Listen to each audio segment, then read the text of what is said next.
Muy buenas noches, tengan todos ustedes.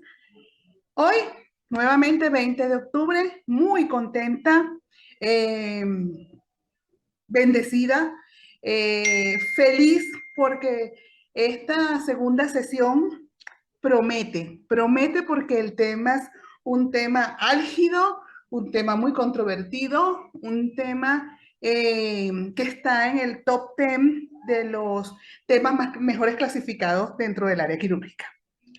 Bien, para mí es un grandísimo placer estar de nuevo con ustedes. Mi nombre es Mauampi Colmenares Torres.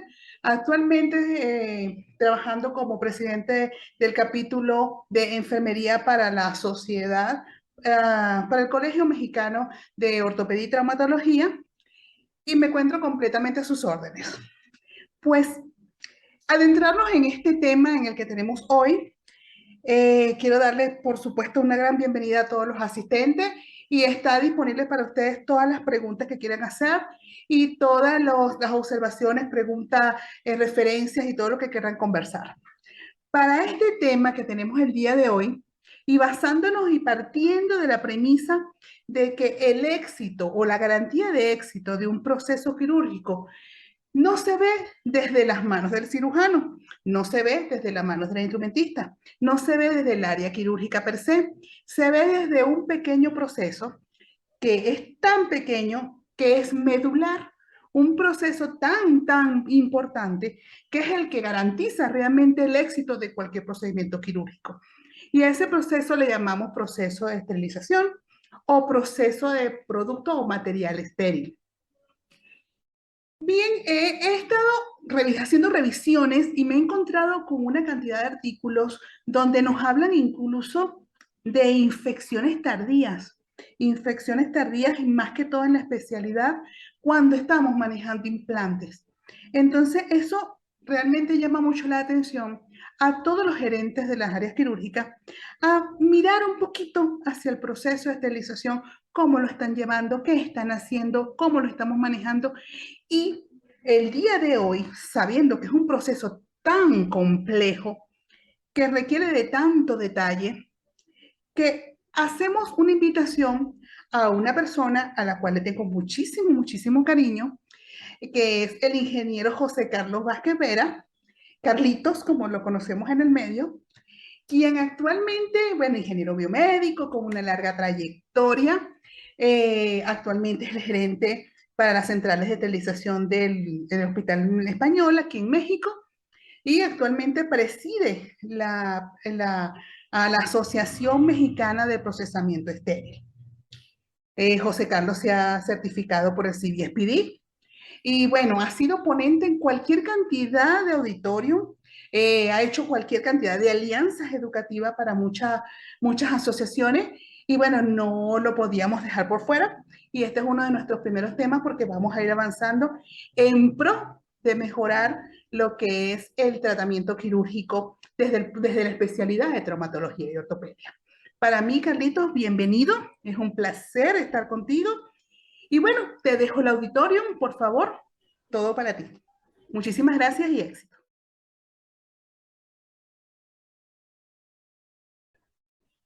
Hola, ¿qué tal? Muy buenas noches a todos. Agradezco enormemente la oportunidad y la invitación de estar aquí compartiendo con ustedes un tema académico. Eh, Me presento, soy Carlos Vázquez, soy ingeniero, trabajo actualmente, como les platicó Mauampi, en el Hospital Español. Llevo 10 años al frente de las centrales de esterilización del Hospital Español y bueno, me he profesionalizado en el expertise del procesamiento estéril. El día de hoy traemos una charla muy interesante que probablemente muchos de ustedes ya conozcan el proceso que hacemos en las centrales de esterilización, pero en este caso va dirigido hacia un caso muy particular, que es la esterilización de los dispositivos implantables, ¿no? Lo que nos trae como agenda el día de hoy es ver a grandes rasgos el ciclo de descontaminación de los dispositivos médicos, algo que está innovando en las áreas de centrales de esterilización, que es la gestión de los dispositivos médicos. Vamos a hablar un poco de la trazabilidad de este proceso, que tiene que ver con la recolección de la información de los artículos que se van a procesar a lo largo de la central de esterilización y poder proporcionar áreas de oportunidad para el mismo proceso y también conocer aquellos pacientes, instrumentos, implantes en los que han sido utilizados y también prevenir ciertos riesgos asociados a ello, ¿no? Vamos a hablar acerca de la verificación de la limpieza, que es un punto medular del proceso de esterilización. Si algo no está limpio, pues definitivamente no se puede esterilizar. Vamos a hablar de la verificación de la esterilización y por último trataremos el tema de requisitos para la liberación de dispositivos estériles, incluyendo los dispositivos implantados. Pues bien, este es el ciclo de la descontaminación. Descontaminación abarca 3 procesos grandes. Primero de ellos es la limpieza, donde removemos la materia orgánica gruesa de los instrumentos o los dispositivos. Después viene un proceso de desinfección que puede ser química o térmica, donde vamos a hacer aniquilación de microorganismos. Y por último, el proceso de esterilización, donde vamos a aniquilar o destruir esporas bacterianas y la esterilización extendida que nos ayuda a hacer la eliminación o la desnaturalización de los priones, ¿no? Son unas proteínas que pueden causar enfermedades crónico-degenerativas. Todo inicia, como pueden ver, en la etapa de limpieza. Nosotros en el servicio de esterilización recibimos los instrumentos, pasan por un proceso de limpieza que puede ser manual o puede ser automático. Utilizamos algunos productos específicos, grado médico, como detergentes enzimáticos para poder empezar a degradar esta materia orgánica y que sea mucho más fácil el proceso de limpieza. Después de ello vienen los procesos de desinfección, que pueden ser químicos o térmicos. Una vez que los instrumentos ya están libres o están seguros para la manipulación, se hace la inspección, se hacen pruebas de funcionamiento, posterior a ello viene el empaquetamiento, seleccionamos el método por medio del cual vamos a alcanzar la esterilización de los dispositivos y con base en esto vamos a escoger un sistema de embalaje, que puede ser suave, que puede ser rígido, dependiendo de las características de nuestro instrumental. Y una vez teniendo ya el empaquetamiento, los dispositivos están listos para someterse a la esterilización. Tenemos esterilización de baja temperatura con agentes químicos como el peróxido de hidrógeno, el óxido de etileno, el formaldehído y también esterilización de alta temperatura como son el vapor. El vapor se divide en dos grandes bloques que son el vapor fraccionado y el vapor por gravedad. Una vez que los instrumentos se encuentran listos, ya esterilizados, ya liberados, viene la etapa de transporte al área de almacenamiento. Los dispositivos pueden permanecer en esta área bajo ciertas condiciones de temperatura y humedad y control que van a permitir que se mantenga la esterilidad, que se preserve hasta el momento de que sean utilizados. Una vez hecho esto, bueno, se repite el ciclo y este ciclo se va repitiendo constantemente para poder garantizar que los servicios hospitalarios, las áreas quirúrgicas, pues tengan el abasto suficiente de material estéril, ¿no? Todo ello, como pueden ver, se va a ejecutar en instalaciones, se va a centralizar el proceso con equipo, con políticas y procedimientos que van a estar bajo una supervisión o una gestión. Y bien, esto es a grandes rasgos el ciclo de descontaminación de dispositivos médicos, ¿no? Es asegurar un dispositivo médico para evitar, propiciar el control de las infecciones. Pero no solamente en la central de esterilización vamos a salvaguardar la seguridad del paciente desde este lado. Viene la otra cara de la moneda, que es la gestión de los dispositivos médicos. En esta gestión estamos buscando el aseguramiento de la calidad en el sentido en el que el paciente, o los dispositivos más bien dicho, no sean un riesgo para el paciente. Es decir, los dispositivos deben de estar funcionales, deben de estar completos, deben de tener mantenimientos, debe haber controles que permitan que ese dispositivo sea seguro al momento de usarse. No solamente se requiere estéril el dispositivo, sino también funcional, ¿no? Y sabemos que esto es un gran problema muchas veces porque no en todos los hospitales o en los centros de atención de múltiples especialidades, pues se cuenta con el arsenal completo para llevar las diferentes técnicas quirúrgicas, ¿no? Es el caso también de los dispositivos implantables, ¿no? ¿Qué queremos asegurar con la gestión? Bueno, la gestión se concentra en este triángulo. Vemos que el triángulo primordial se refiere al procesamiento estéril, que es lo que ya vimos, pero también se compone de otros dos, ¿no? Dos de ellos que soportan esta pirámide, que son el mantenimiento preventivo y el mantenimiento correctivo de los instrumentos, o los equipos destinados para la instrumentación, y también aquellos controles que vamos a tener con nuestros proveedores, ¿no? Todos los dispositivos médicos deben de pasar por estos lineamientos que garanticen la calidad y la seguridad para las personas que lo van a utilizar y también para los pacientes en donde se van a utilizar estos dispositivos, ¿no? Respecto al mantenimiento, pues debe de ser a través de estas concesiones que hacen los fabricantes con concesionarios autorizados que tengan a la mano las refacciones originales autorizadas por el fabricante, ¿no? No se vale que los dispositivos médicos acaben con una persona o un técnico que no conozca el principio de uso ni tampoco tenga acceso a las refacciones y esté improvisando las reparaciones, porque al final se vuelve un riesgo, ¿no? Un riesgo importante para la seguridad de los pacientes. Ahora bien, el primer paso para poder hacer la gestión de los dispositivos médicos es contar con las instrucciones de fábrica. Dentro de estas instrucciones tenemos que buscar el método apropiado para garantizar un nivel de aseguramiento de la esterilidad, la compatibilidad del sistema de esterilización con los materiales y la morfología del instrumento, y también que contemos con aquellas herramientas que nos permitan verificar la efectividad del proceso, ¿no? Tanto procesos de limpieza como procesos de esterilización. Aquí vemos un ejemplo de una hoja de instrucciones de procesamiento, donde nos señalan las instrucciones para la esterilización y la limpieza de los dispositivos. Y también en la imagen del lado derecho vemos una tabla donde vienen varios métodos o sistemas de esterilización y varios modelos del dispositivo médico en cuestión. Y vemos que existe gran compatibilidad con algunos sistemas, pero definitivamente va a haber no compatibilidad con otros, aunque pertenezcan a la misma marca o a la misma familia de sistemas de esterilización.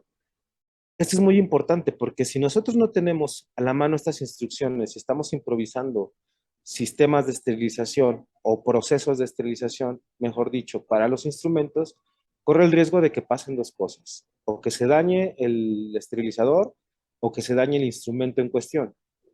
Y este daño del instrumento puede ser un daño imperceptible, un daño crónico que pueda repercutir en algún momento dado ya en uso con un paciente, ¿no? Deterioro de los materiales de fabricación, las fibras ópticas, los cables, etcétera, ¿no? Entonces, no estamos pisando un riesgo latente que definitivamente no es recomendable desde las instrucciones de fábrica. Entonces, partimos de esta información. Posterior a ello, sabemos que para el uso de muchas técnicas de vanguardia, técnicas quirúrgicas de vanguardia, pues se requieren dispositivos de alta especialidad. Por lo regular, esos dispositivos los rentamos o los servicios o los subrogamos con proveedores, ¿no? ¿Qué tenemos que controlar de los proveedores? Bueno, primeramente tenemos que garantizar la reserva y solicitud de los instrumentos, hacer una programación apropiada, tener definido para quién van a ser los instrumentos, para qué paciente, qué médico va a ser el responsable del procedimiento quirúrgico, y también que los instrumentos vengan con una presentación aceptable, ¿no? Que estén limpios, que vengan en sus sets ensamblados, que traigan una remisión los proveedores detallada para poder verificar qué es lo que entra a campo quirúrgico, para hacer los cargos correctos también de estos dispositivos, ¿no? Las condiciones de la entrega de instrumental y los equipos, bueno, en este punto, en este momento es cuando nosotros en la central de esterilización estamos obligados a solicitar las fichas técnicas del fabricante para poder dar el paso siguiente, que es el procesamiento, ¿no? Tenemos que exigir, hacer la remisión a detalle, hacer un documento interno que nos permita garantizar que ese instrumental está reservado para el procedimiento adecuado. Ha sucedido, y por experiencia les puedo comentar que a veces llega instrumental del mismo proveedor y es para dos procedimientos, pero es para el mismo cirujano. Entonces esto genera a veces confusión para el servicio y también puede ser que en el mismo procedimiento se abra todo el instrumental y estemos retrasando el segundo procedimiento, ¿no? Creo que es algo bastante común y para ello tenemos que implementar algunas condiciones de entrega y el instrumental. El paso siguiente es el procesamiento, ¿no? Y estar conscientes de que este procesamiento lo tenemos que hacer conforme a las instrucciones del fabricante. Tener a la mano los aditamentos adecuados de limpieza, algunos protectores, los equipos de limpieza. A lo mejor el dispositivo en cuestión requiere una limpieza ultrasónica, ¿no? Como lo son estas fresas flexibles para hacer rimado centromedular, pudiera ser que la institución a donde llegan no cuentan con esta tecnología y estaremos en un riesgo de procesamiento. Y bien, este es un ejemplo de documentación interna. Vemos que se recibe en el área de quirófanos, tiene un folio único que va a acompañar a lo largo todo nuestro instrumental, lo recibe una persona en particular. Tenemos los datos del proveedor, tenemos datos de contacto también para poder en algún momento dado comunicarnos con él. Y se describe en brevedad lo que se recibe y vemos algo que es sumamente importante, que es para quién son. En este caso, el doctor Hernández, que va a operar en la sala 7, está programada su cirugía a las 17 horas del día 20 de febrero y alguien que corrobora que esta información es correcta, una supervisora de quirófano y vemos que no se requiere apoyo técnico, ¿no?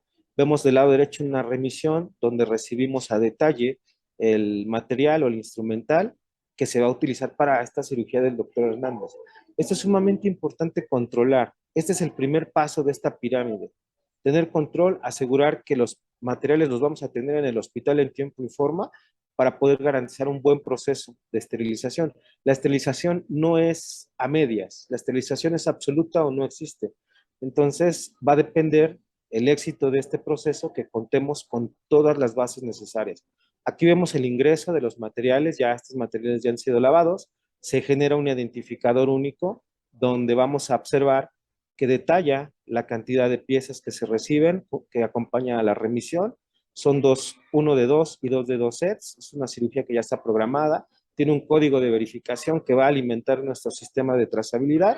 Y con esta información partimos para dar el proceso lineal que tiene que recibir nuestro instrumental, ¿no? Al final esas etiquetas acompañan a todo el proceso, de tal forma que cuando nosotros entregamos esto a sala, perdón, nos aseguramos de que esté llegando con el paciente correcto en el momento correcto.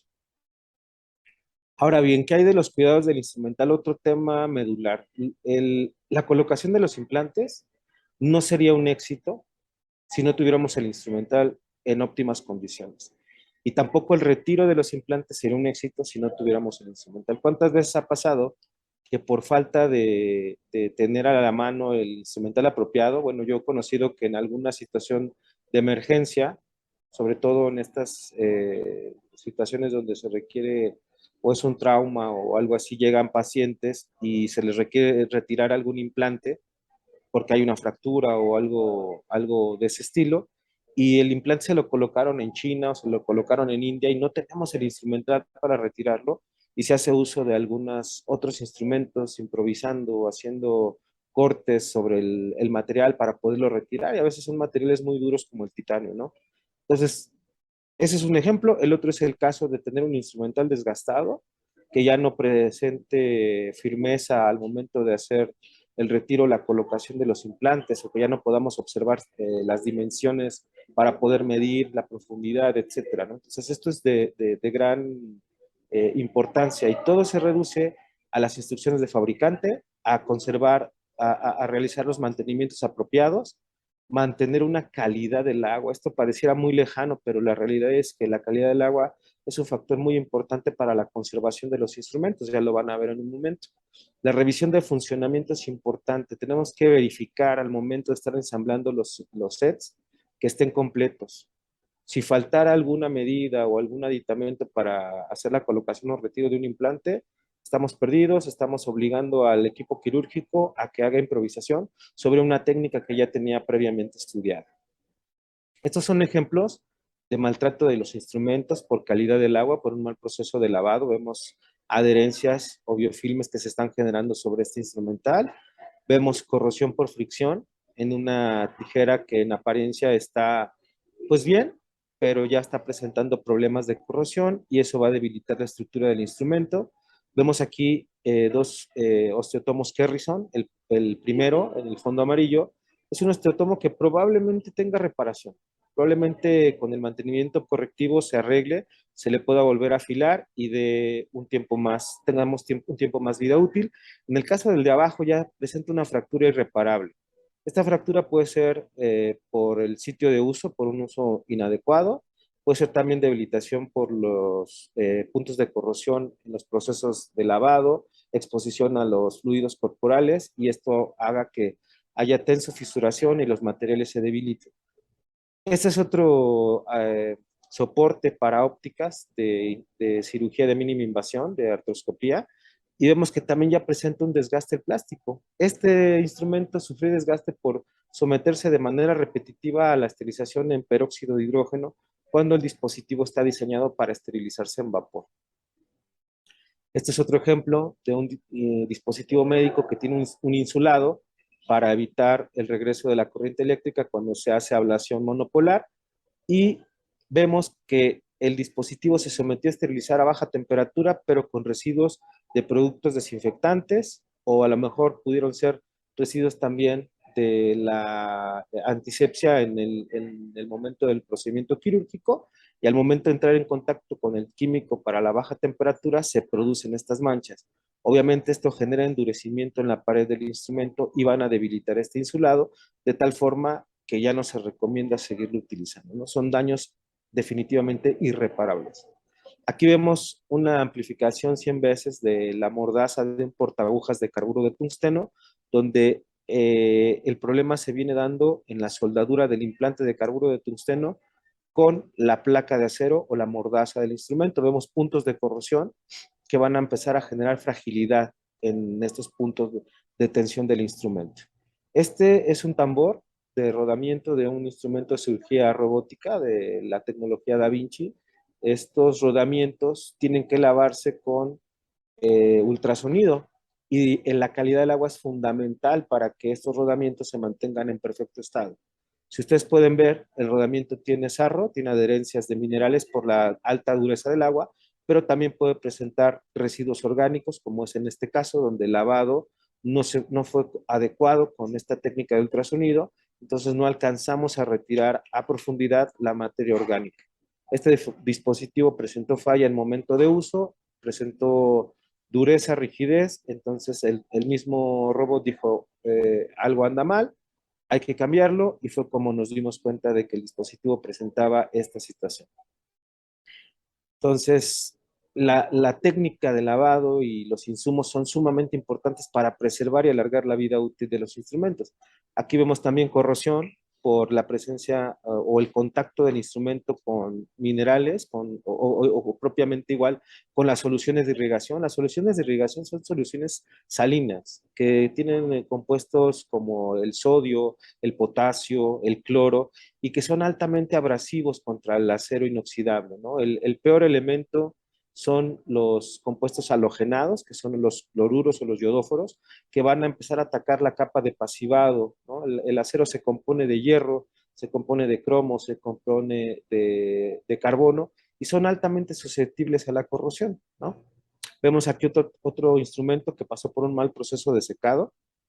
Vemos fibras con el paño que lo secaron, que se adhieren a los mecanismos de movimiento del instrumento, y estas fibras van a empezar a endurecer el instrumento, ¿no? Vemos aquí algo que probablemente no alcancen a ver, que es este deterioro en el insulado de un instrumento con energía bipolar y que pudiera generar un daño al paciente al momento de utilizar la energía, hacer corto, coagulación, muy cerca de algún vaso grande como la aorta o la cava, o también cerca de un órgano como el hígado.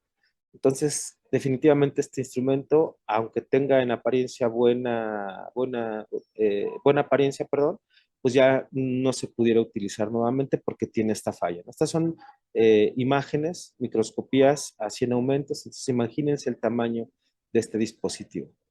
Y bien, ¿cómo hacemos la programación de los mantenimientos? El mantenimiento se debe definir con base en un programa. ¿Qué tenemos que contemplar en este programa? Obviamente el desgaste. No es lo mismo una cirugía general que va a salir todos los días, a lo mejor a un equipo de cranoplastía que tal vez salga 1 o 2 veces por semana, ¿no? En el caso de un hospital de tercer nivel de múltiples especialidades, pues va a haber más cirugía general que cirugía de cráneo. En un instituto de neurología o neurociencias, pues definitivamente va a haber más cirugías de cráneo que en un hospital general, ¿no? Entonces, dependiendo del desgaste, conociendo la calidad del agua, la dureza del agua, también es un factor que debemos de contemplar a la hora de seleccionar la periodicidad, y también algo que es el volumen quirúrgico por especialidades. Vemos aquí que tenemos instrumental de diferentes especialidades, ¿no? Vemos que tenemos más charolas de cirugía general que de cirugía de corazón y de cráneo, porque los instrumentos de cirugía general tienen más rotación. Entonces, este es un ejemplo de un calendario que debemos de ir teniendo, nos marca ciertas alertas cuando ya se acerca el próximo mantenimiento. Respecto a ello, bueno, el mantenimiento se programa, viene el responsable del servicio a hacer la recolección del instrumental al hospital, se los lleva a una planta, les da el mantenimiento, lo regresa y después se pone en marcha el mantenimiento. Esta es una tijera y este es un reporte de servicio de la empresa certificada que nos dice los instrumentos que se repararon, nos dice también aquellos que no tuvieron reparación y nos da un soporte documentado de que estos instrumentos han recibido, y este instrumento en particular que ven aquí, que tiene un código data matrix que nos va a permitir alimentar un sistema de trazabilidad, que ha recibido mantenimiento por un proveedor certificado, lo devuelven de esta forma, regresa al hospital y viene con un marcaje que se hace con láser o un marcaje químico, donde vemos la codificación del set al que pertenece. Esta es la cirugía de la paroscopía número 3, y vemos que recibió su mantenimiento en Aesculap Technical Service en febrero del 22. Entonces, esto nos permite datar las fechas en las que los instrumentos están recibiendo su servicio. Vemos también cuando un instrumento ya no cubre las garantías de funcionamiento, el mismo proveedor nos dice: este instrumento ya no sirve, vamos a descartarlo, tienen que comprar uno nuevo, y nos da un reporte de dónde está la causa de la no reparación, ¿no? Encuentran una fractura en la zona de irrigación, el termofit y la punta del instrumento ya no se puede utilizar. Existe el mantenimiento correctivo también. En este sentido, este es un martillo de cirugía otorrino, que se rompió por las múltiples esterilizaciones. Son martillos o puntas que están hechas de nylon, que con el tiempo y el calor van perdiendo flexibilidad, se van volviendo materiales más duros y en algún momento se van a romper, ¿no? Entonces, el mantenimiento consistió en la reparación, en la elaboración de la misma pieza con un material nuevo, y es posible reparar algunos. Ya no es posible reparar algunos otros, ¿no? Por ejemplo, ¿qué no se repara? Soldaduras, en algunos casos las desalineaciones ya no es posible volver a alinear el instrumento porque se rompería o ya trae alguna microfractura, etcétera, y ya no es posible corregir. Y bien, hablando ya de lo que nos corresponde a la parte de esterilización, para que nosotros podamos liberar un insumo, tenemos que cumplir estos 5 requisitos. El primero es implementar un monitoreo administrativo, es decir, tener un proceso que nos permita controlar cómo se va a hacer la liberación y que haya supervisores que lo garanticen que se va a aplicar. El primer paso es el monitoreo físico, es verificar los registros e instrumentos de medición de cada equipo de esterilización, ver que se alcanzaron las presiones, las temperaturas, los tiempos de exposición, la humedad relativa, etcétera. Los parámetros críticos del proceso los vamos a verificar aquí. Posteriormente, existe el monitoreo químico, que va a involucrar el uso de indicadores químicos de diferentes tipos de acuerdo a la necesidad, y nos va a dar información sobre lo que está ocurriendo al interior de cada uno de los paquetes. Estos indicadores químicos son tintas o dispositivos que cambian de forma o de color si se alcanzan estos parámetros críticos al interior de cada uno de los paquetes. Utilizamos también el monitoreo biológico, que se basa en la inoculación de esporas de cierta especie. Por lo regular, para vapor y peróxido de hidrógeno se utiliza Lactobacillus y Asterothermophilus.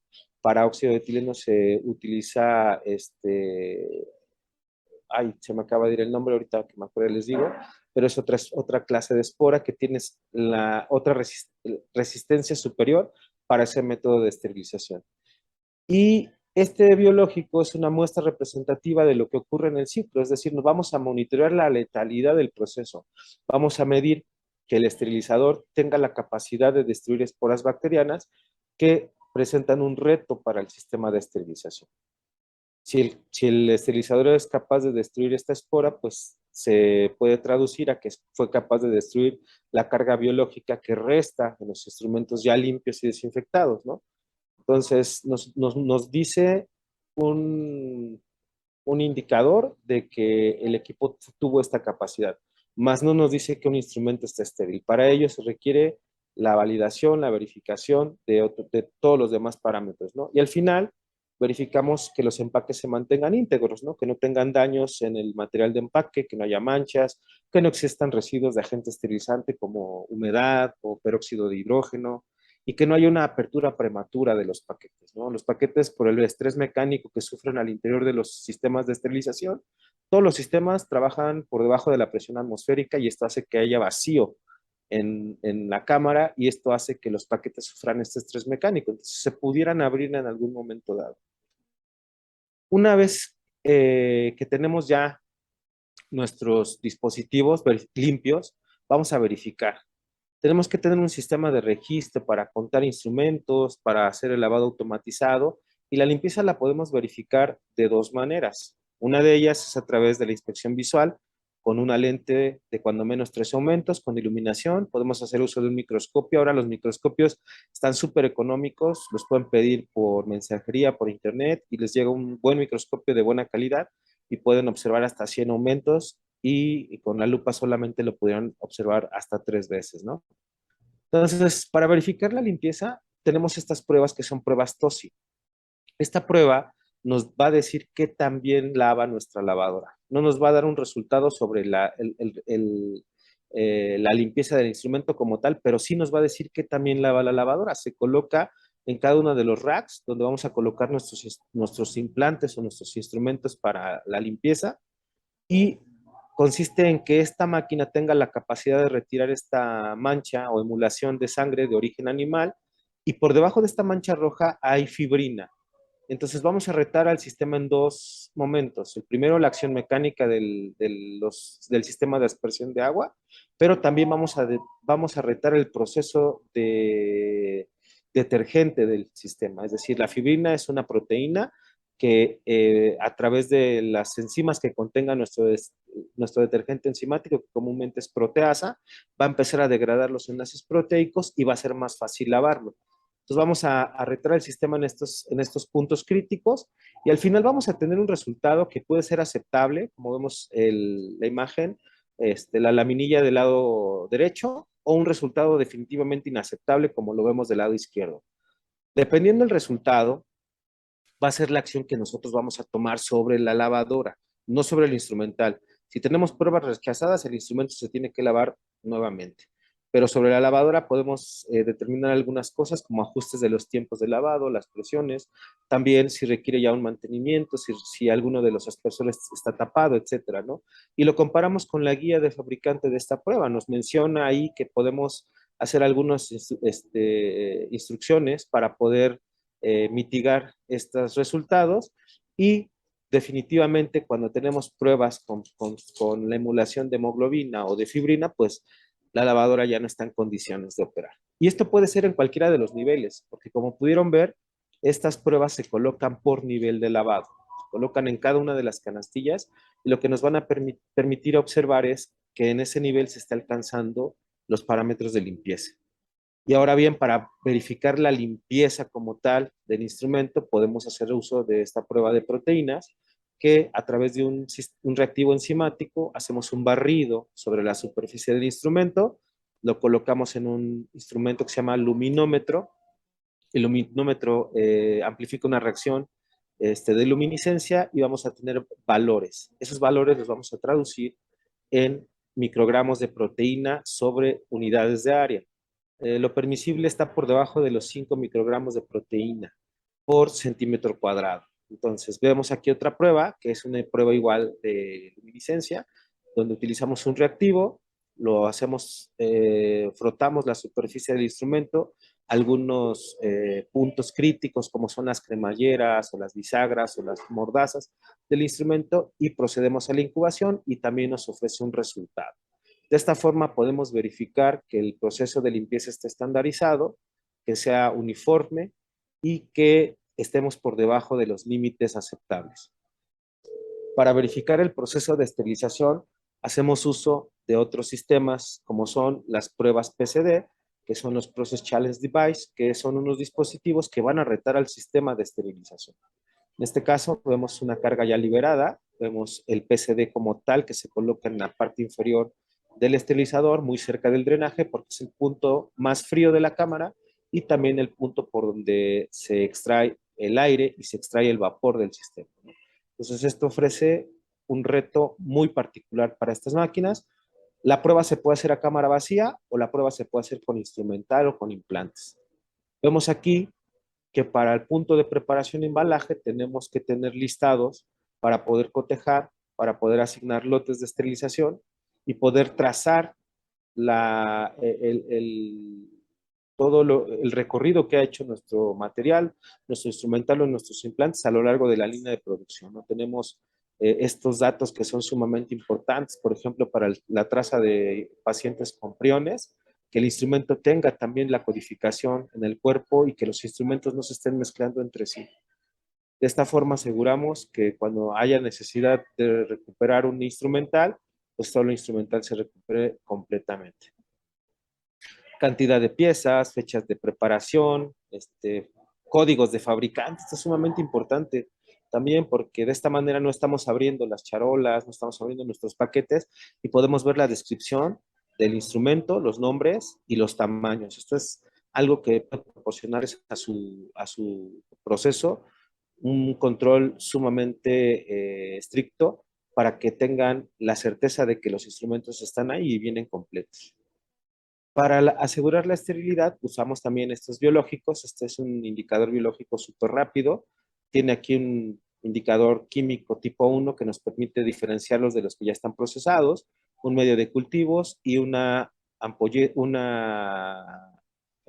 portadora donde se inoculan cuando menos 1 millón de esporas en este vial y esto nos ayuda a retar al sistema, ¿no? Esta es una curva de presión y temperatura. En rojo vemos la temperatura, en azul vemos la presión. Vemos que está por debajo de la presión atmosférica el proceso de acondicionamiento. Es decir, tenemos que sacar la mayor cantidad del aire de la cámara, el total del aire en algún momento dado, y elevamos la presión porque se inyecta vapor, se alcanza la temperatura de esterilización, se mantiene durante un tiempo, que es el tiempo en el que se hace el proceso de aniquilación de las esporas, y posteriormente, a través de un pulso de vacío, se hace el secado y el enfriamiento de la carga, ¿no?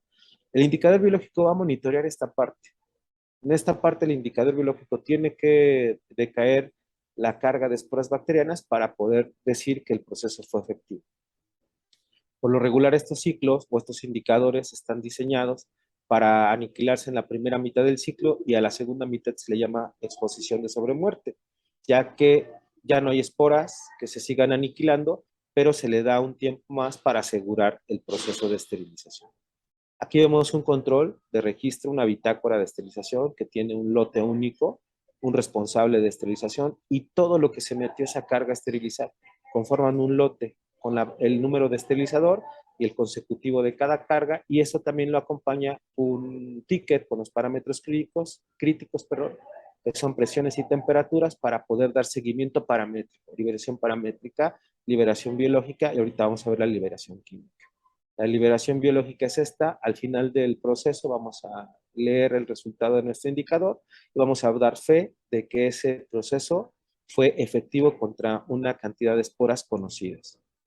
Los paquetes de reto están indicados para cuando se instala un equipo, cuando se reubica un equipo, cuando tiene un mal funcionamiento, cuando se hacen reparaciones grandes al esterilizador y también, como pueden ver, para el proceso de dispositivos implantables.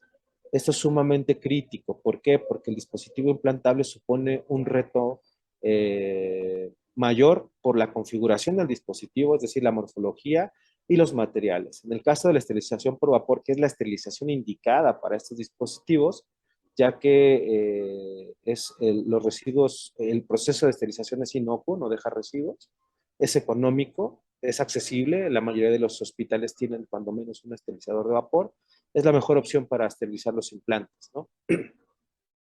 Bien, los indicadores se pueden usar de rutina, pueden utilizarse con un PCD, se deben de utilizar para liberar implantes y también puede haber algunos otros indicadores químicos como los indicadores integradores tipo 5, que los vemos aquí adentro, que van a cambiar a un resultado o rechazado o aceptable. Este indicador integrador hace referencia al concepto matemático de la integral definida, ¿no? La integral definida nos proporciona el área bajo la curva. Si suponemos que esta gráfica es una función de la temperatura y del tiempo, de la temperatura respecto al tiempo, de la presión respecto al tiempo, entonces estas variables al integrarse nos darían un resultado, ¿no? Que sería de A hasta B en este caso, y es por eso que se llama indicador integrador, porque este indicador está considerando los parámetros para poder alcanzar el rechazo o la aceptación de este proceso, la exposición a los parámetros. Este es el indicador que se recomienda para poder hacer la liberación de los dispositivos implantables, aunque hay otros indicadores de otros tipos que están diseñados para reaccionar a tiempos extendidos, como son los tipo 6, los emuladores. El emulador se diseñó porque ya no alcanza a contemplar la parte de la letalidad en las esporas. Son tiempos de exposición de hasta 18 minutos donde estamos desnaturalizando proteínas de los priones, entonces se requiere otro sistema para poder validar. O sea, ya no alcanzaría la letalidad microbiana de las esporas para poder monitorear este proceso y un biológico sería insuficiente. Y bien, esta es una fotografía de la liberación de los dispositivos, de los indicadores biológicos, donde vemos que nos marca el tiempo, que nos marca el pocillo donde se mide y que los resultados fueron negativos, que es lo que estamos buscando en un proceso de esterilización. Esta es otra prueba que se utiliza en los sistemas de esterilización por prevacío, los autoclaves de prevacío, que nos permite validar la esterilización o la penetración del agente esterilizante en lúmenes de cabo ciego, es decir, en lúmenes que no tienen salida, que solamente tienen entrada. Son canulados, que no va a haber entrada, no va a haber luz, pero que sí van a tener estas perforaciones y que nos van a permitir identificar en este indicador tipo 6, este sí es un emulador, que se están alcanzando estos parámetros críticos en el dispositivo. Y al final, ya que tenemos nuestros dispositivos estériles y liberados, hacemos el registro, ¿no? En este caso se trata de una reducción cerrada de húmero proximal, el paciente, número de paciente, la sala, que es muy importante, documentar en dónde se lleva a cabo el proceso, quién fue el cirujano, quién fue el instrumentista, circulante, en la persona que entregó los materiales de sello, nos permite para llevar un seguimiento, una trazabilidad y hacer control de infecciones. Todo el proceso, como podrán ver al final, nos va a permitir acortar el tiempo y determinar la causa real de un proceso infeccioso, de un sitio quirúrgico, de una herida quirúrgica. Muchas veces pensamos que las infecciones se asocian o se deben a un mal proceso de esterilización.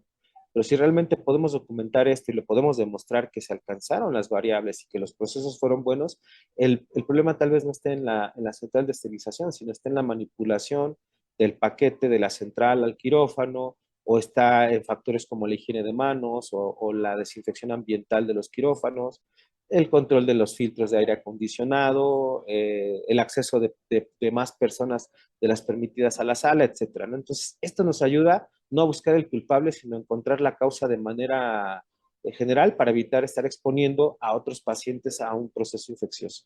Y bien, así se ve un implante liberado.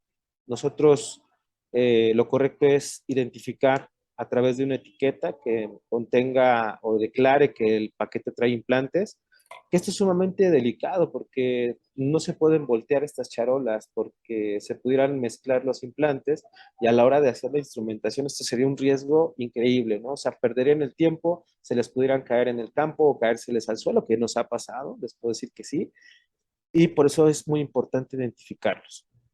Este es otro ejemplo donde vemos una charola con implantes que ya está esterilizada y que nos muestra el contenido a detalle de lo que contiene.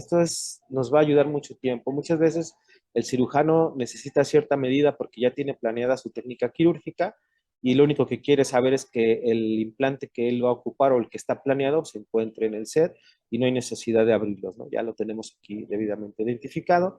Y en la sala, la enfermera instrumentista va a validar que adentro de cada una de las charolas o de los sets vengan estos indicadores que le van a ofrecer la información de que se alcanzaron esas variables críticas del proceso y que tiene esta última garantía de poder decidir que el equipo se va a utilizar, ¿no? Esto no nos dice no nos dice si en particular un dispositivo no está estéril, pero sí nos dice datos sobre el proceso que se llevó a través de una gestión de calidad. Por ejemplo, ¿a qué me refiero? Si uno de estos dispositivos conteniera materia orgánica residual de un proceso anterior, pues definitivamente, aunque tengamos toda la validación química y biológica, este dispositivo no puede ser utilizado, inclusive el set completo se tendría que volver a procesar porque no reúne las características para utilizarse. Si los paquetes tuvieran humedad, tampoco tendrían o podrían utilizarse, ¿no? Porque hay un riesgo importante de contaminación a través de la transminación de partículas al interior del paquete. Y bien, al final tenemos que la trazabilidad de un proceso la va a dar el registro de todos los pasos que reúna nuestro proceso para poder documentarlos y poder garantizar que lo que se está haciendo en la central de esterilización se está haciendo a través de un protocolo sistematizado que va a ofrecer calidad y seguridad al paciente y también le va a ofrecer al equipo quirúrgico la certeza de que esos materiales recibieron el tratamiento apropiado. Esto no es un implante, esto que les muestro, se los muestro porque necesitamos generar conciencia desde nosotros, desde la central de esterilización. Ustedes que son expertos me van a decir, o me pueden decir, o ya lo están viendo, ya vieron, que en esta placa que vemos ahí, un hueso largo, es un fémur, y lo que están buscando, lo que estamos viendo en esa placa es un óblito quirúrgico. Es una hoja de bisturí que se zafó al momento de hacer esta revisión de cadera, se alojó en cavidad y estuvieron buscando, tratando la forma de extraerla con instrumentos laparoscópicos, con pinzas largas, y se fue yendo cada vez más, más profundamente a la cavidad, ¿no? Entonces, ¿qué fue lo que sucedió? ¿O cuál fue la causa? Pareciera algo muy tonto, ¿no? Revisar el funcionamiento de un mango de bisturí. ¿Qué le revisas? Pues aquí está que todos los dispositivos se tienen que inspeccionar para poder garantizar. Este es el mango en cuestión. Observamos un desgaste importante en la zona de aseguramiento de la hoja. Esta no es la hoja que se cayó a cavidad, esta sí es la hoja que se fue a cavidad. La recuperaron a través de un imán adentro de un guante estéril y vean la cantidad de coagulación es proporcional al tiempo que estuvo esa hoja en cavidad, ¿no? Vemos que la hoja tiene bastante adherencia de sangre y esto quiere decir que estuvo mucho tiempo ahí. Y para sacarla fue toda una faena, extendieron el tiempo quirúrgico, le surtieron al paciente dosis de antibiótico que no eran necesarios y al final, pues fue un riesgo que se pudo haber convertido en un evento adverso, quizás en un evento centinela que hubiera cobrado la calidad de vida de nuestro paciente o la vida del paciente, ¿no? Imagínense que le pega esta hoja de bisturí a un vaso como la arteria femoral y sería algo bastante crítico, ¿no? Y bien, ¿qué podemos concluir de todo esto? Es mejor prevenir que corregir. La calidad es un elemento esencial para la reducción de riesgos. El control a proveedores juega un papel importante en la seguridad del paciente, definitivamente. No solo se necesita estéril, se necesita funcional. El mantenimiento de un instrumento inicia en el apego a las instrucciones. El mantenimiento debe realizarlo un profesional certificado y los suministros para el procesamiento juegan un papel fundamental en la conservación de los dispositivos médicos. El papel que tiene el cirujano y el papel que tiene la enfermera instrumentista es importantísimo al momento de hacer llegar las observaciones de un instrumento que no funciona a la central de esterilización. Nosotros podemos hacer pruebas en la central y podemos determinar si el instrumento pudiera cumplir o no ciertas condiciones, pero realmente el desempeño de un instrumento se verifica al momento de usarse. Estas son las bibliografías que están a disposición en las respectivas páginas de internet de la Organización Mundial de la Salud y del Grupo de Tratamiento de Trabajo de Tratamiento de Instrumental. Son gratuitas, las pueden descargar. Aquí está la bibliografía también de otra manera para que ustedes puedan consultarlo. Y bueno, quedo de ustedes para una sesión de preguntas y respuestas. Muchísimas gracias.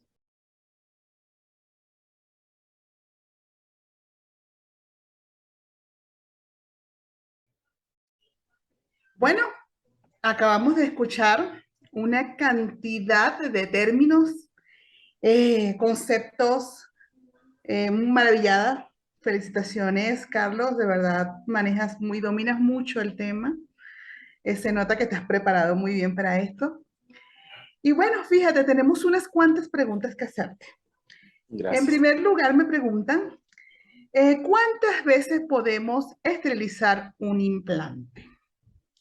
Esa pregunta es algo que no te puedo responder porque va a depender del desgaste que tenga el implante, va a depender de los métodos que se tengan para el procesamiento. Es una pregunta que es de gran importancia, ¿sabes? Porque realmente tenemos la capacidad en los departamentos de procesamiento estéril en las leyes para poder determinar si un implante está en condiciones de volver a esterilizarse o sabemos realmente si ese implante sufrió ya algún desperfecto porque se insertó en un paciente previo o no se insertó. Realmente dependemos solamente de poder verificar con la vista la limpieza o poder verificar a través de un sistema de proteínas la limpieza del instrumento. Pero como tal, la dinámica y la mecánica del sistema de implantes no lo podemos validar. Es por eso que las empresas que se dedican a hacer estos implantes, las últimas tecnologías, han determinado que estos implantes se esterilicen en fábrica y que estos sets completos vengan estériles de fábrica y que al momento de la técnica quirúrgica, al momento de la colocación del implante, se seleccione el tamaño apropiado y en ese momento se aplique con el paciente. Y que cualquier implante que ha sido colocado, posicionado con un paciente, se deseche, porque ya no reuniría las características para volver a utilizarse. Pues María Teresa, ya tienes tu respuesta. Vamos a continuar con otra. Sobre el procesamiento estéril de implantes en ortopedia y de instrumental en ortopedia, lo que es muy pesado y muy robusto, ¿cuáles serían los aspectos específicos a considerar en cuanto a tiempo, al peso de la charola e indicadores? Ok. Bueno, como ya vimos, aquí lo que hay que considerar es el tiempo de exposición, la temperatura del autoclave, ¿no? Tenemos que los tiempos mínimos de exposición son a 121 grados, 30 minutos y a 134 grados, 4 minutos aproximadamente. Sería como que lo mínimo necesario para esta meseta de esterilización. Pero ¿de qué va a depender el tiempo como tal del ciclo? El tiempo total del ciclo va a depender de la parte del acondicionamiento. Me voy a regresar, no sé si pueden ver la presentación todavía, pero me voy a regresar a un punto donde vemos la gráfica de presiones y temperaturas. Y les voy a contar por qué algunos autoclaves tardan más y otros tardan menos en esterilizar. El detalle está en el volumen de la cámara. El volumen de la cámara nos va a definir, ¿qué es esto? En este caso es un autoclave de 300 litros, nos va a definir el tiempo de acondicionamiento del proceso. El tiempo de acondicionamiento es el tiempo que va a tardar el sistema en extraer todo el aire de la cámara. Ustedes dirían que, pues, ¿por qué tarda tanto si son 300 litros que hay que sacar? Ojo, el sistema se tiene que hacer de manera fraccionada porque si se sacara todo el aire de la cámara, el sistema colapsaría. Entonces lo tenemos que hacer en fracciones. Comúnmente son 3 fracciones donde sacamos el 90% del aire o el 90% del contenido hasta llegar a mezclas de vapor-aire y tener una mezcla del 99% de vapor como 99% del aire aquí. El tiempo de acondicionamiento es el tiempo que quizás tarde más en un proceso de esterilización en prevacío. Aunado a eso, viene la etapa de exposición, ¿no? Que serían en este caso los 4 minutos. Ahorita vamos a ver un ticket real para ver cuánto tiempo está programado. Y después de ello, la etapa de secado. Recuerden que a mayor masa de metal, ocurre un fenómeno muy chistoso en los sistemas de esterilización por vapor. El mecanismo de esterilización por vapor es la transferencia de calor y no la temperatura, como lo han mencionado muchas veces, ¿no? Realmente aquí lo que desnaturaliza las proteínas, los enlaces peptídicos esporas bacterianas, que son estas esporas que tienen una membrana que las protege. Son esporas que reaccionan de manera positiva a la tinción de Gram porque tienen esta membrana. Esta membrana les permite hibernar por largos periodos de tiempo, ¿no?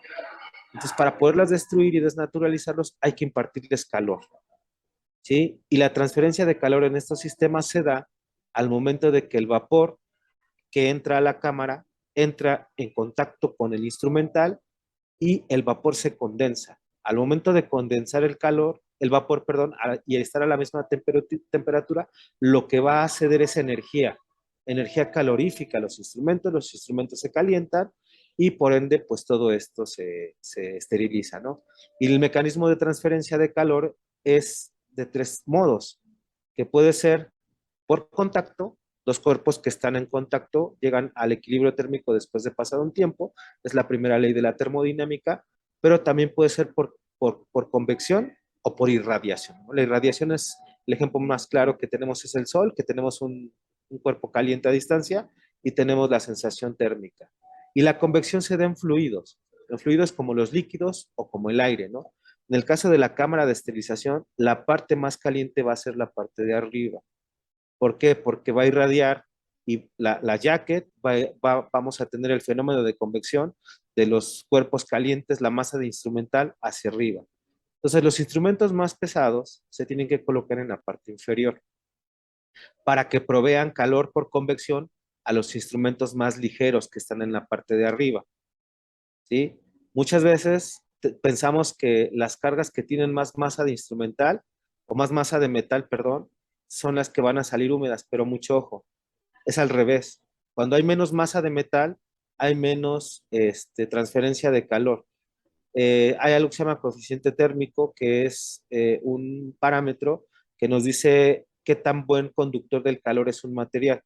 Los conductores, los materiales que son buenos conductores de calor son los metales, como el hierro, como el cobre, el aluminio, y los malos conductores son el vidrio, el plástico, ¿no? Entonces, la tela, los malos conductores siempre van a condensar, porque no va a haber nada que irradie hacia ellos y el sistema al perder presión va a generar condensaciones.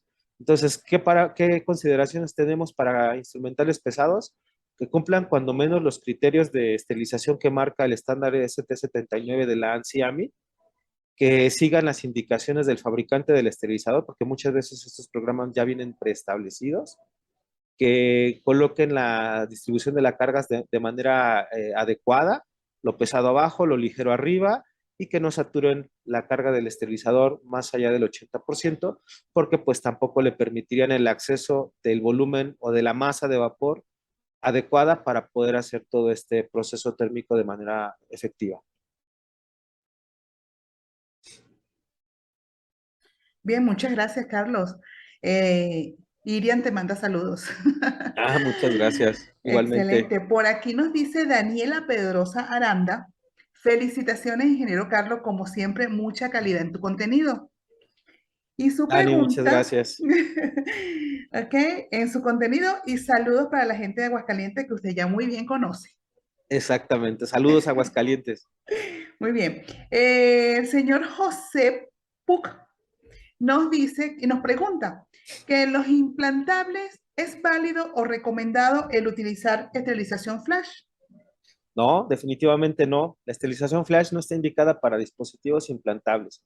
La esterilización flash se diseñó para aquellos dispositivos que pudieran contaminarse en un entorno quirúrgico y que sea de manera urgente volver a esterilizarlos. Por ejemplo, ¿qué cosas? Imagínense un reemplazo valvular aórtico donde tienen los medidores y de repente se les contamina un medidor. La esterilización flash, el concepto flash no es reducir la meseta de esterilización, como aquí, miren. Vamos a regresar. El concepto de esterilización flash radica en reducir la etapa de acondicionamiento y de secado, más no la etapa de esterilización. Esta meseta que vemos aquí se mantiene igual en un esterilizador flash que en un esterilizador de 300 litros. Los esterilizadores flash son esterilizadores pequeños de 5 litros de capacidad. Entonces, ¿dónde se ahorra el tiempo? El tiempo se ahorra porque en vez de extraer 600 litros de aire, solamente se extraen 5. Y el contenedor donde se meten los instrumentos o el embalaje o el empaque es la misma cámara de esterilización. Entonces los instrumentos van desnudos, no necesitan empaque, no hay condensaciones. Por lo tanto, vamos a ahorrar tiempo en el acondicionamiento, vamos a tener el mismo tiempo de exposición y vamos a tener un tiempo más corto en el secado. Entonces, quien les diga que les puede programar un ciclo flash en un esterilizador grande, los está mintiendo. Solamente los esterilizadores flash están hechos para utilizarse en ciertas condiciones y siempre, siempre, siempre con la presencia de un indicador biológico y nunca jamás para esterilizar implantes. Muy bien. Tenemos otra preguntita acá. Espero que no estés tan cansado porque tengo otras No, no, no, preguntitas muy no, no, importantes. no, al contrario. Aquí estamos. ¿Qué es la tensofisuración? Ah, la tensofisuración es cuando un material se encuentra a tensión y se rompe, cede por la parte más débil. Entonces, imagínense una tijera o una pinza Kelly. A todos se les ha roto una pinza Kelly, ¿no? Y comúnmente, ¿de dónde se rompe? De la articulación. Esta articulación se rompe porque el punto de flexión más fuerte es precisamente en la bisagra. Y si en la bisagra llega a haber corrosión, picaduras o algo que debilite este material, pues definitivamente al momento de utilizarlo se va a romper. O también pasa la tensofisuración cuando el instrumento en cuestión se mete a esterilizar cerrado en el autoclave. Todos los cuerpos se dilatan o crecen con la presencia del calor. Entonces, un cuerpo que se dilata también va a generar fuerzas de tensión mayores sobre las articulaciones del instrumento y por lo tanto se van a romper en algún momento, se van a ir debilitando. Las corrosiones, los puntos de corrosión son como una caries dental. Empiezan un puntito y se van yendo hacia adentro hasta que el instrumento cede como tal y eso pues ya definitivamente cuando encontramos puntos de corrosión debemos de descartar ese instrumento porque ya no va a ser funcional en absoluto para un procedimiento quirúrgico. Estos son puntos de corrosión en una parte donde no interesa que haya tensofisuración, pero vamos a ver unos donde sí interesa. Aquí, en esta parte del portaagujas, vemos puntos de corrosión donde si ese portaagujas sujetara una aguja de mayor calibre para el que está diseñado, comúnmente están diseñados para el tamaño de las suturas, ¿no? 3 ceros, 4 ceros, etcétera. Entonces, cada portaagujas, el dentado y el tamaño de la mordaza está diseñado para un calibre en particular de aguja. Si metemos una aguja más gruesa, el portaagujas se va a dañar y se va a romper de esa parte. No te escuchamos. Ahí Muy está. bien, Ah, muy gracias. bien. Ok, hay otras felicitaciones. Excelente contenido, maestro. Siempre fascinada con sus presentaciones, dice la señorita Yeli. Kelly, muchas Ella, gracias. ella pregunta, recomendaciones para el tratamiento de cinceles y osteotomos, sobre todo como pieza de corte. Bueno, ahí la recomendación es que quien haga el afilado de esos instrumentos, quien les dé el mantenimiento, sea alguien que esté calificado, ¿no? Porque si lo hiciera cualquier persona que no tiene esta calificación o esta certificación en el manejo de instrumentos, pues lo único que va a pasar es que se lo van a acabar rapidísimo y probablemente no tenga el corte al momento de la cirugía, ¿no? Hay algunos instrumentos que son curvos, unos osteotomos que son curvos, otros osteotomos que son angulados, etcétera. Entonces, quien lo haga, pues tiene que saber primeramente la funcionalidad del instrumento para ejecutar el corte en el ángulo correcto. Y después de hacer el corte, hacerle la prueba de funcionamiento que reúna las características para volverlo a utilizar. Muy bien. Fíjense que con respecto a las pruebas de funcionamiento, nos dicen, eh, ok, ¿en qué se basa la revisión de funcionamiento de los instrumentos? ¿En qué se basa? Bueno, pues se basa en la propósito de de funcionamiento del instrumento. A unas tijeras les voy a verificar el corte, a un osteotomo le voy a verificar el corte, a una pinza hemostática le voy a verificar la sujeción, que no, que tenga un buen cierre, que no haya luz que atraviese, a un portagujas le voy a verificar la sujeción, a un sistema de poder, a un motor, a un perforador, pues le voy a verificar el torque, que todos los aditamentos se acoplen, que funcionen, que haya libertad de movimiento. Durante la inspección también se hace la lubricación con aceite compatible con el método de esterilización. Para vapor hay aceites de parafina grado médico que son compatibles con el sistema de vapor, y para baja temperatura hay otros tipos de lubricantes que dejan una película muy fina para lubricar y que no serían compatibles con vapor, por ejemplo, ¿no?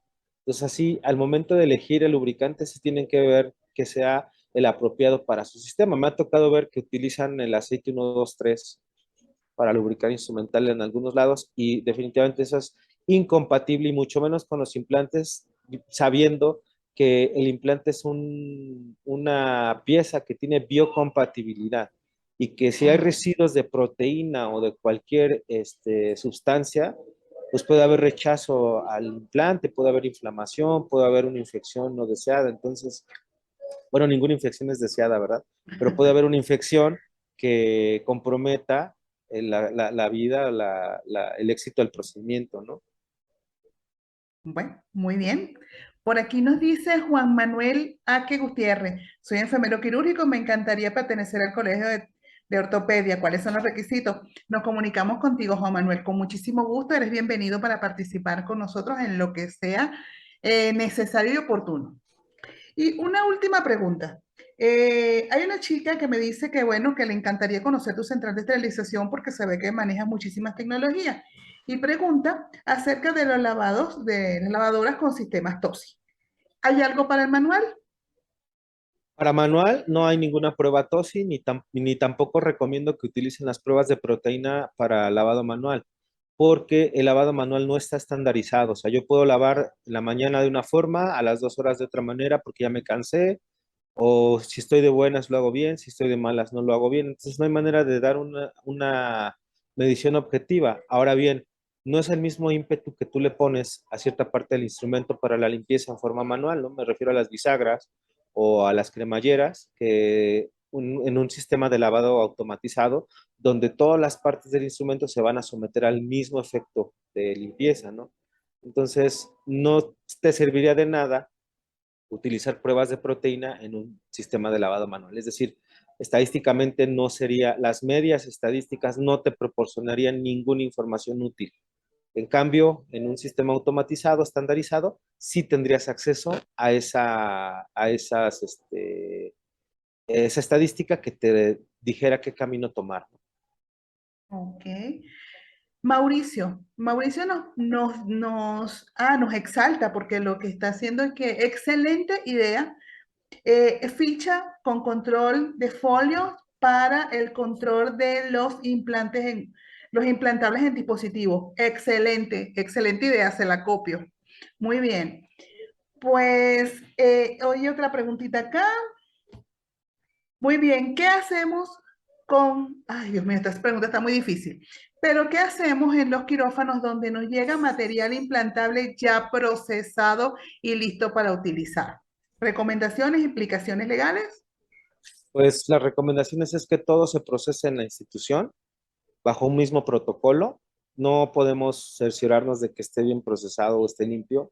Tenemos que volverlo a procesar desde esa primicia, ¿no? De que probemos seguridad, y no solamente la esterilidad, ¿no? Sino que estén completos, que estén funcionales. La obligación es volverlos a esterilizar. Me decías que con qué. Con que llegan listos y listos para listos y estériles para utilizar. Y No, ellas que no lo usen realmente, que lo procesen no, que dentro lo vuelven a institucional. procesar, sí, Excelente. siempre. Ok. Karina Chanchola nos dice, excelente información, felicidades. Tengo una duda. Solución antiséptica. Me parece que ahí, creo que es cloruro de benzalconio. A ¿Daña el ver, instrumental quirúrgico? regresando a la pregunta anterior, sí podías recibir de un proceso certificado por la ISO 13485 de una central certificada, pero no de cualquier otro lugar. De un proceso certificado, sí, pero si viene de otro hospital o de dudosa procedencia o del consultorio, no. Regresando a la Ok. pregunta del cloruro de benzalconio, ningún jabón quirúrgico o ningún antiséptico se debe usar en el instrumental. Por ejemplo, el yodo es un halogenuro, y va a generar corrosión en el instrumental. El cloruro de benzalconio es un aromático, es un amonio cuaternario que definitivamente no está indicado para la descontaminación de instrumental. Lo único que va a pasar es que la proteína que quede residual en los instrumentos empiece a adherirse más al material. Entonces, de tal Mm. forma que lo único recomendado para tratar un instrumento quirúrgico es precisamente los detergentes enzimáticos grado médico. Ok. Ok, el señor Ernesto Santillán Barrera, muchas felicitaciones, tema muy bien abordado y conocimiento amplio del tema. Felicidades. El señor Gustavo Millán, gran amigo. Saludos, excelente disertación. Saludos, Mapi, un abrazote. Gracias a ti, Gustavo. Y bueno, como esto tienes muchísimas felicitaciones, excelente contenido, excelente profesional. Pues creo que con esta pregunta vamos a cerrar ya el ciclo. Debes estar cansado, te estamos agotando, te estamos secando tus neuronas. No te Queremos que preocupes. vayas a dormir, que te hidrate, que comas bien. Y pues bueno, no me queda más que darte muchísimas gracias, muy agradecida por tu presentación. Excelente disertación, la verdad que es algo que pica y se extiende. Esto es algo que no va a parar, esto es algo que tenemos que seguir capacitando, mucha lectura, mucha dedicación, por favor. Tenemos que estar encima de estos proveedores, tenemos que estar encima de nuestro instrumental, tenemos que garantizar que cada procedimiento que se haga, por más pequeño que sea exitoso y que sea siempre en pro de la seguridad de nuestros pacientes. Sin más nada que decir, cerrando ya este ciclo. Nuevamente, gracias, Carlos. Esperamos volverte a ver de nuevo muy pronto. Y bueno, no me queda más que invitarlos para nuestro Congreso Nacional que se celebrará el año que viene. Así que allá los esperamos. Muchísimas gracias y buenas noches a todos. Un beso.